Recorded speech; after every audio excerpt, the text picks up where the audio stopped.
were born, your mama said, the Lord bless you and keep you in everything. Jamen, altså herfra, det er simpelthen vejen frem. Det er mere end vejen frem. Altså, der er varmt brød lige med det samme, jo. Og så lige sådan en Carl Gustav her. Så kommer det til at køre. Og varmt brød med ost på.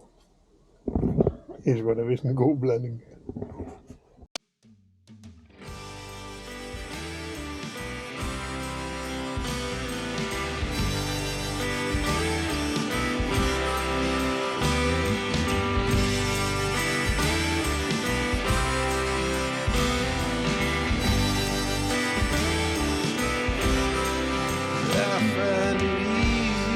Talk to strangers, hard to talk to the people I love. They call me the rearranger, 'cause I can shift the blame onto anyone. And I change with the seasons, just like all things do. Never seems to change the way that I feel about you. Give me a minute before you go away. I've been waiting on it. I put up a wall and I pushed you away.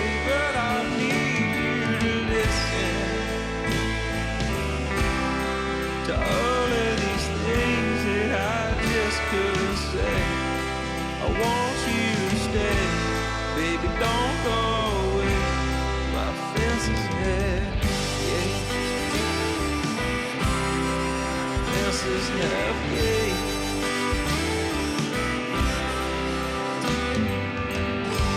I've been so out of focus, I don't know how I got like this.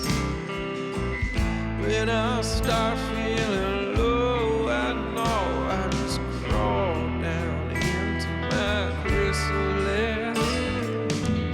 There's a distance between myself and everything that I hear and see.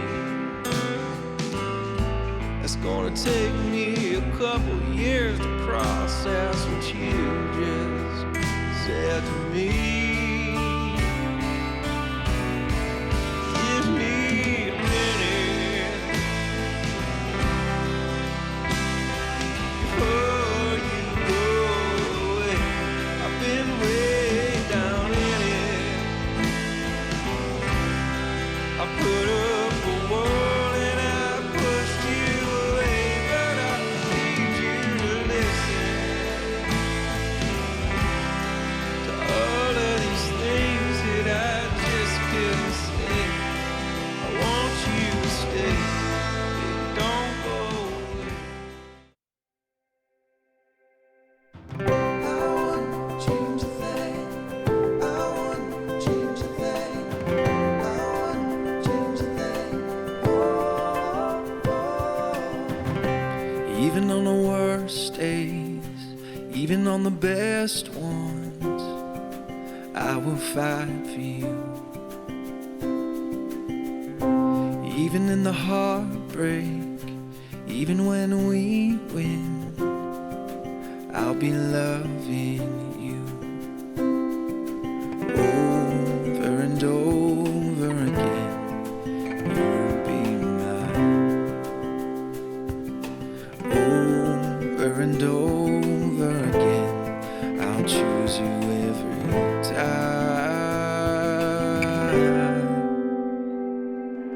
We will be lovers, fighters through every dream.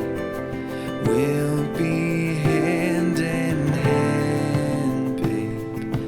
I wouldn't change a thing. I wouldn't change a thing. I wouldn't change a thing.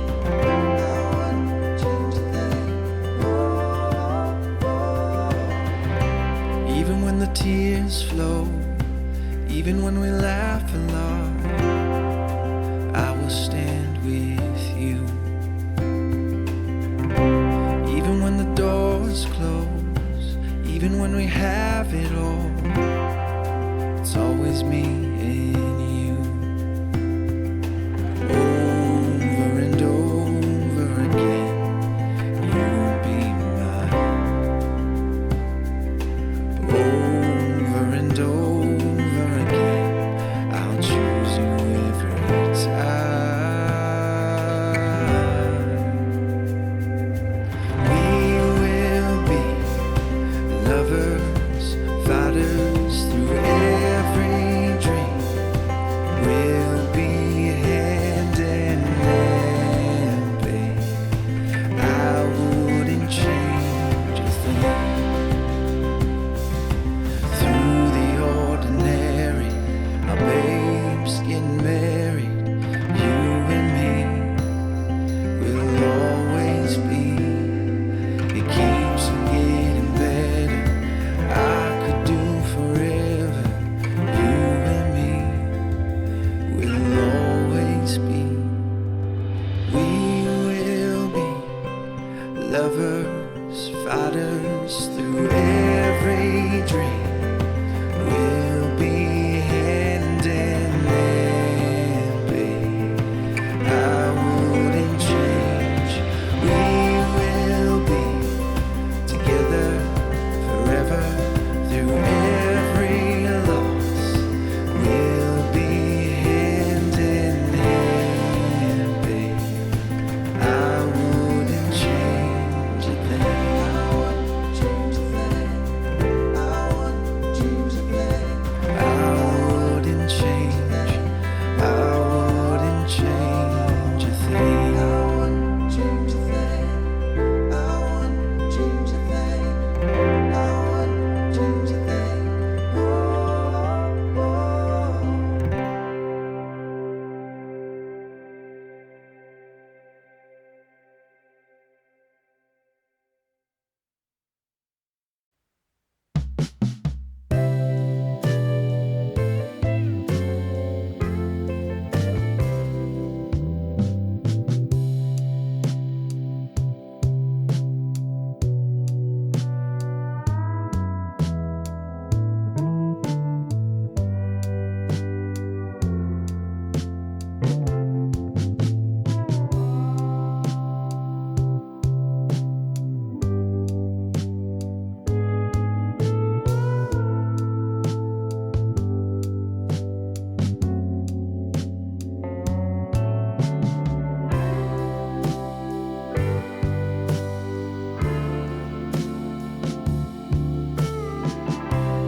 Og højdeforskellen på Vandresagen lokalt er lige cirka 2,20 meter ved hjælp af flod. Og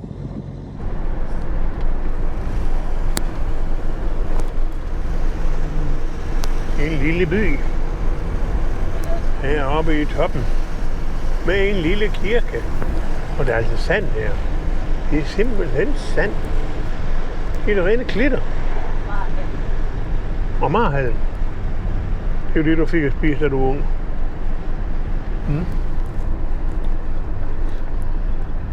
Han er ved at fange fisk dernede. Lige nede midt i elven. Der er han lige at fange en fisk. Så lad jeg lige se, om jeg kan få det lidt længere ud af vinduet her. Hvad?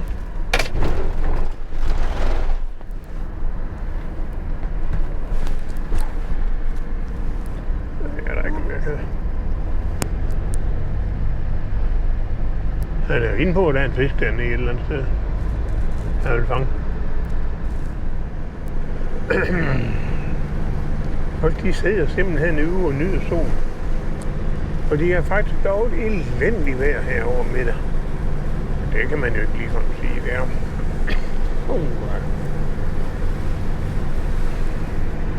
Sommeren er kort og hed på de her kanter.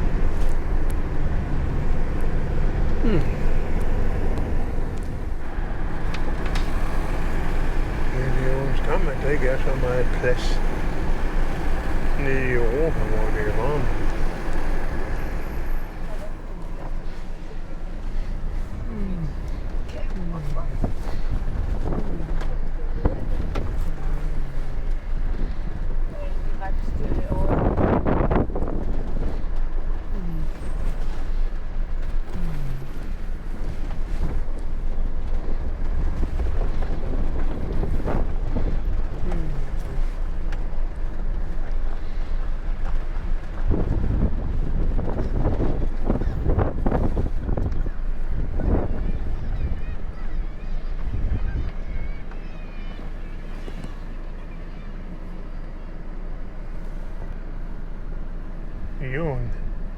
Det er jo da en ganske fin lille havn. Okay. Med rensdyr på stranden. Ah, de er ikke tosset. Eller er de? Er det vi andre, der er tosset?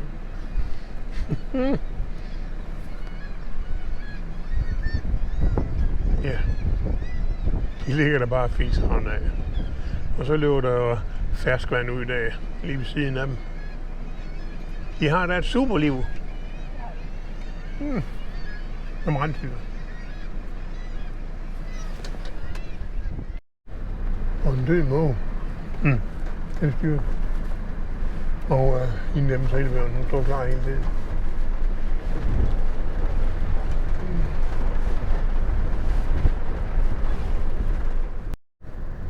Eller hvad det måtte være.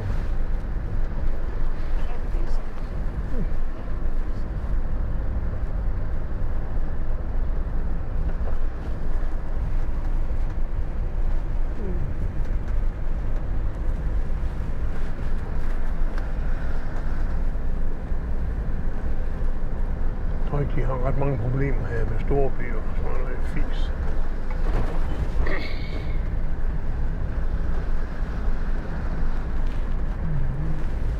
Og måger oppe i ålen.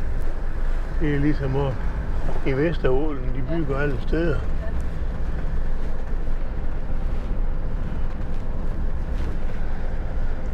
Ej, det var da godt nok en dejlig gammel camper, den der.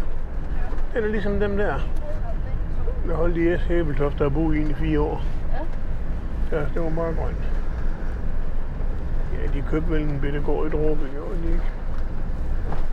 Ja. Det der, det går lidt i stykker.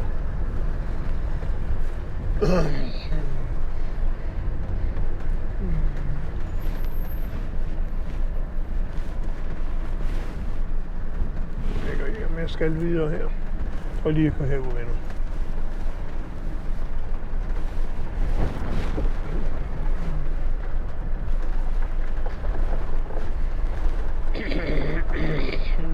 Ja. De har da god udsigt i hvert fald.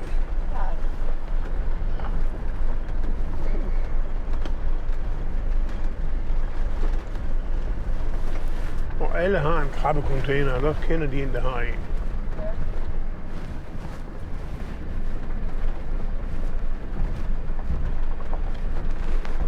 Og fisk kan man ikke købe, og slet ingen krabber.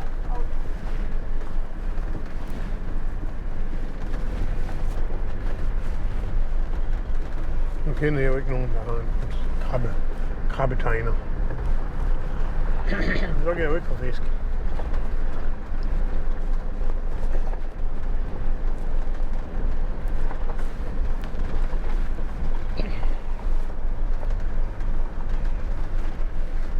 Er det rød lys eller grøn?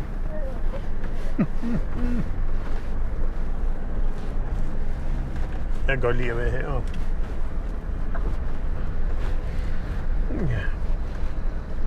Ja. Og fred og lys af luft.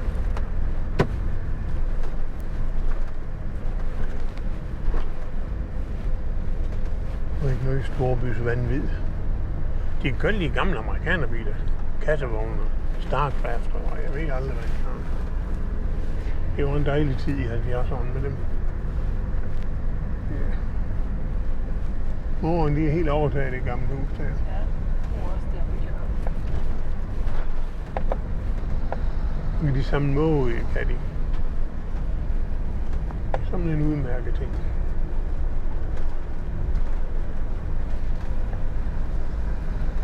Prøv at se de hænder derovre.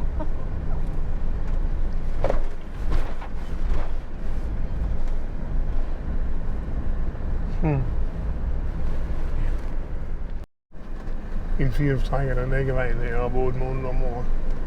Det er Anders fra Hellig om sommeren. En stor, fed 4-trækker, det er altid i orden. Nej, de afgifter, vi har i Danmark.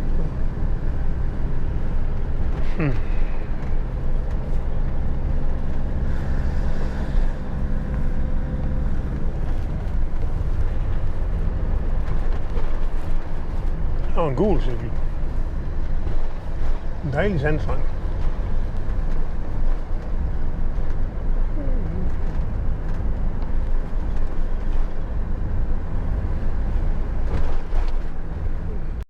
Når de opgiver at ryge for sne, lukker man vejen, så det bliver forår.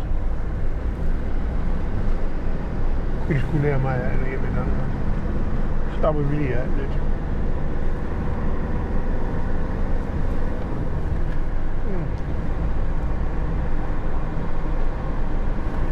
Amuligt.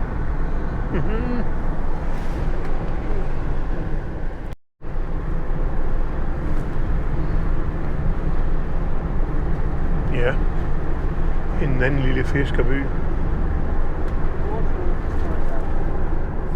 Og en jordkugle.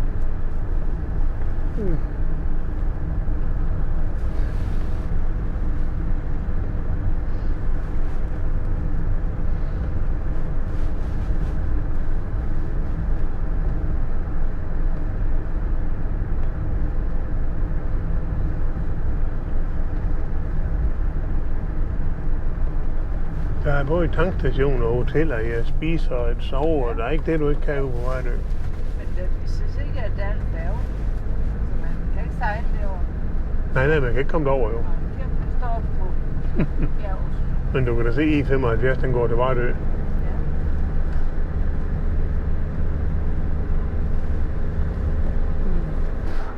Men ved du hvad? Der er en tunnel derovre, ikke også? Der må vi hellere køre op og Vejlø. Og verden, den ender jo ligesom her.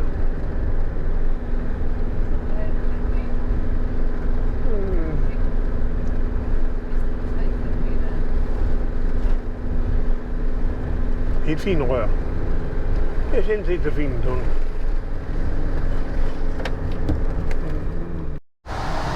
Ja, der er ikke meget udluftning hernede. Jeg kan godt lugte lidt af husstødning.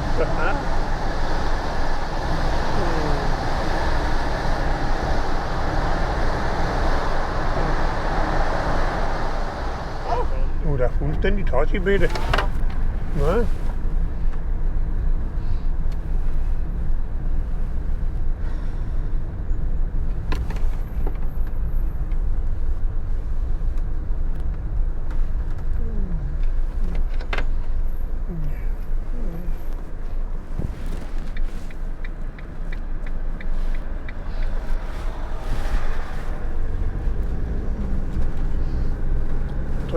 Det er Ivalo.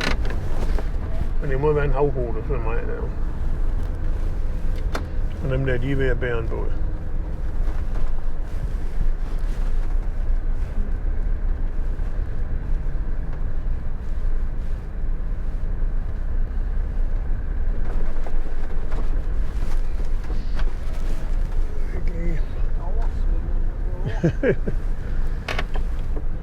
Ja.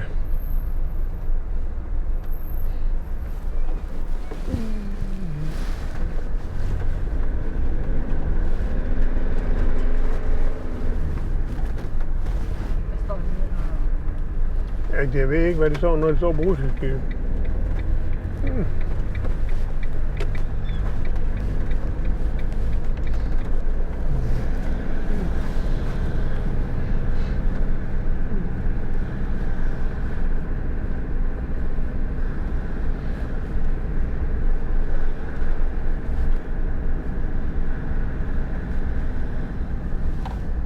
bor der godt nok voldsomt mange mennesker herovre, synes jeg. Nå. Og en kanon har de også. Jeg tænkte, vi kom ud det for det, når vi kørte den her vej rundt. Der var jo lidt vejarbejde hernede, det gad jeg ikke lige. Men der får det jo så. Okay, fæstningen. Hvad? Velkommen derind. Men så nåede vi jo så det Vardø. Vardø.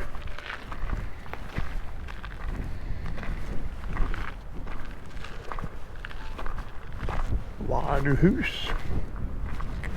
Fortresses. Guided tours. Okay.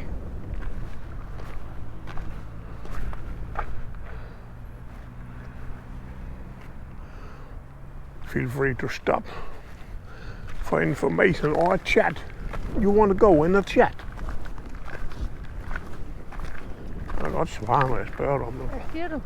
Ikke? Det kan jeg jo ikke forstå.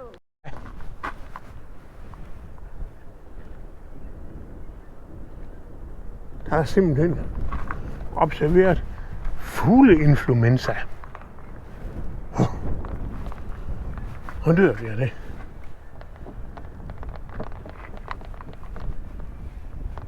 Les amis de la frottise de Vardøhus et fondé en 2000. Hvad er der så ikke stå mere? Og kanonerne peger lige i hovedet der. Kong har kun den 7. Ja.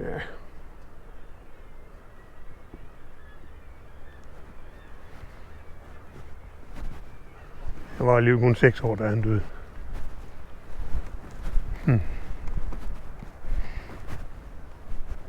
Der er godt nok nogle fine kanoner. Det er ordentligt klumpian, der kommer flyvende.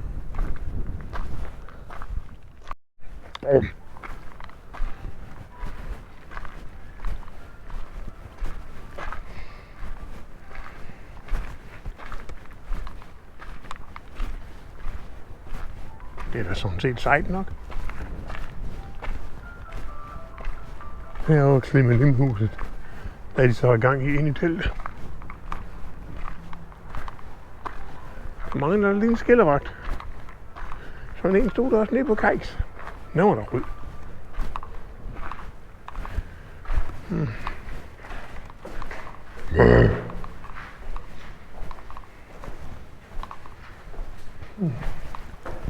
Er det en El Camino, en den der? Det er der nogen, de har lige på deres Camino-værk. Gå efter, der ligner det der. Dem, der nu har behov for at gå rigtig længe. Indgangspris. Vi takker for bidraget, men vi har jo ingen mønter. Man kan også betale med Vipps, og det kan man så heller ikke. Ja, det er noget værd lort, de har fundet på deres Vipps og deres Vaps og deres mobilpay og pis og lort. Nu har vi så ingen års penge i lommen lige nu. Det er jo ikke godt. Så er der nogen der ligger smidt en kanonkugle op i luften og kan man få den i hovedet?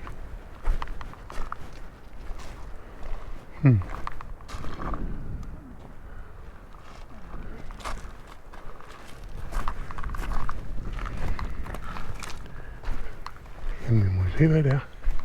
Altså, hvis man skal ind ad døren, så skal man jo godt nok noget ned i knæ.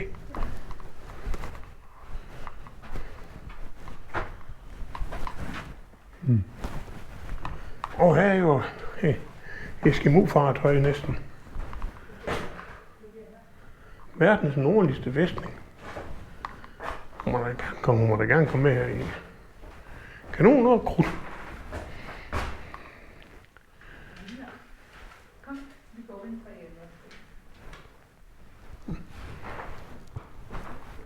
Og valer vil de også fange. Ja. Sådan var det jo. Dengang fangede de valer. Nu sviner vi helt anderledes. En fin frak.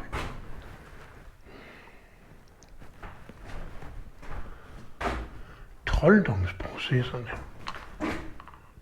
Ja. Kvinder og mænd blev anklaget for trolddom. Ja, der skulle forfølges nogen og slås nogen ihjel. 77 kvinder og 14 mænd dømt til døden og brændt på levende bål. Jamen, hvad var det i Tyskland i 1884 eller hvad? Den sidste heks blev brændt ned i Rotenburg. Så vidt jeg lige husker. Ja.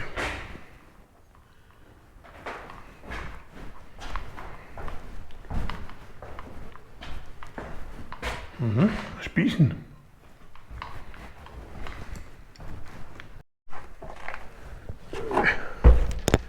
Kongekroner og sager.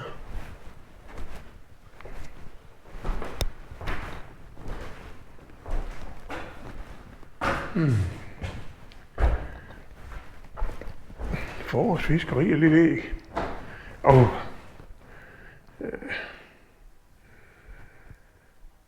der Deutsche Wernemagt. Die Deutsche Wernemagt.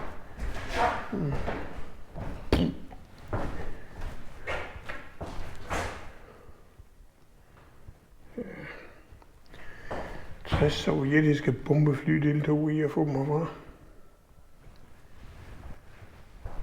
Yeah. Er det nu russerne eller amerikanerne, der er de værste? Det skal jeg til lige lade være med at kommentere jer.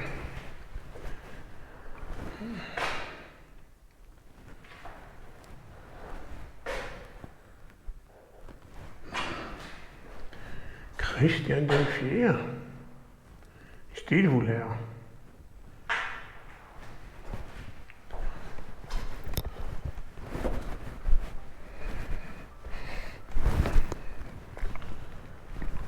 Og vi er godt nok så heldige med vejret, så det er helt forværende. De har simpelthen lov, at vi skulle drukne i dag. Så det er jo ret godt. Slaveriet.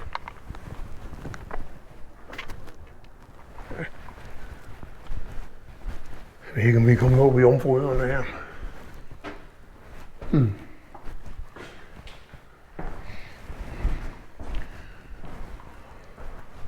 Jeg ved ikke lige, hvad det der djævelskab, det kan bruges til. Men den er sikkert træls at rende ind i, hvis man sådan ligesom det at komme ind.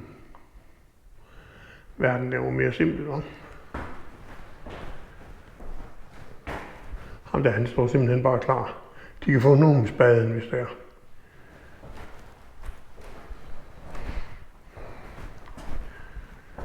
Som min bedstefar, han sagde, det var dengang vi turnerede, jeg var tyskeren hjem med forken.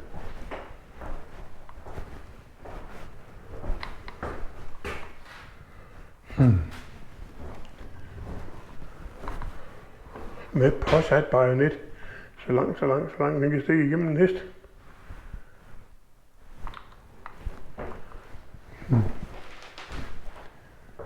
Ja.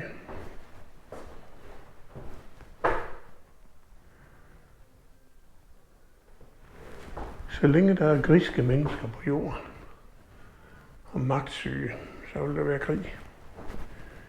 Jeg håber, det snart tager slut.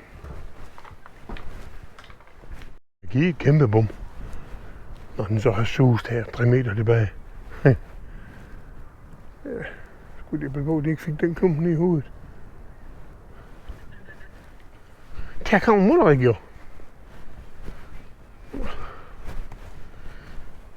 Udkigstårn. Hej mor. Har du fanget nogen mus, Mulrik? Det var lige før.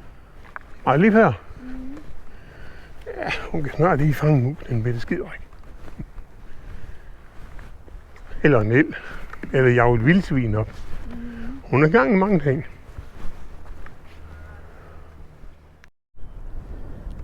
Og har det masser at sige. Jo, men herfra skulle de jo nok kunne jage hver vægt, der ville kravle ind.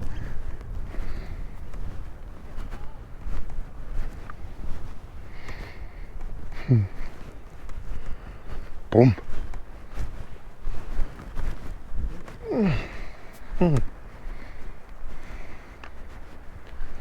Ja.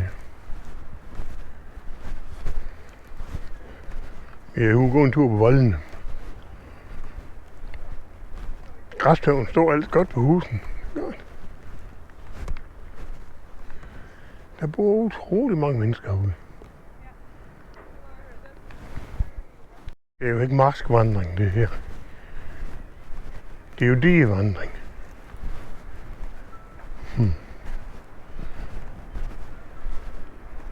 Eller vold må det jo lede.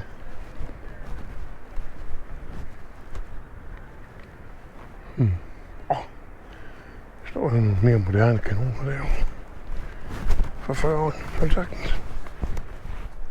Se det derude. Men der er et fyrtårn, der stikker op ovenover. Og en masse lytte-kiggeudstyr derinde.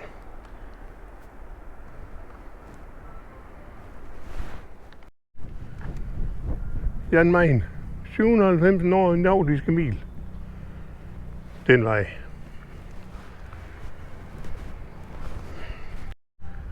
Ja. Indgangen. Trænger lige til at få vandtaget lidt.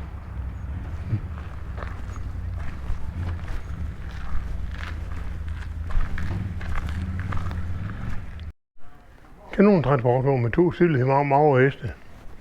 Kunne det godt have valgt nogen med lidt mere kød på? Mu. Og nogle gode krafthjul, det må vi sige. Den er nok godt tung, den der. Det er der nok ingen tvivl om.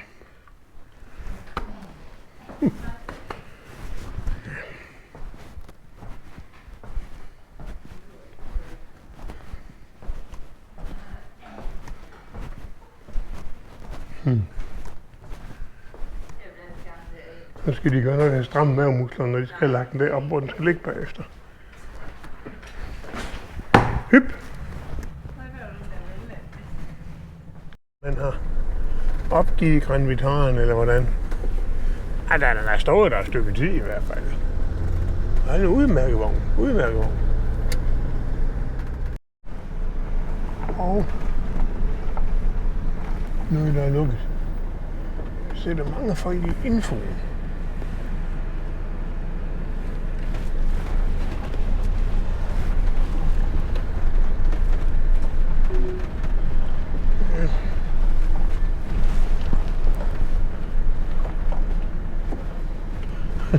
Make North great again.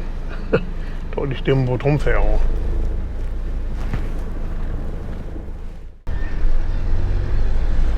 Ja. Så er vi jo rundt. Kommer nogen derom fra.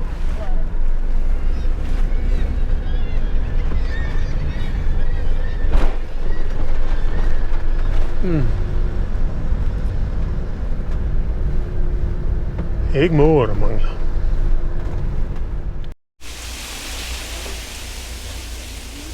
Hmm?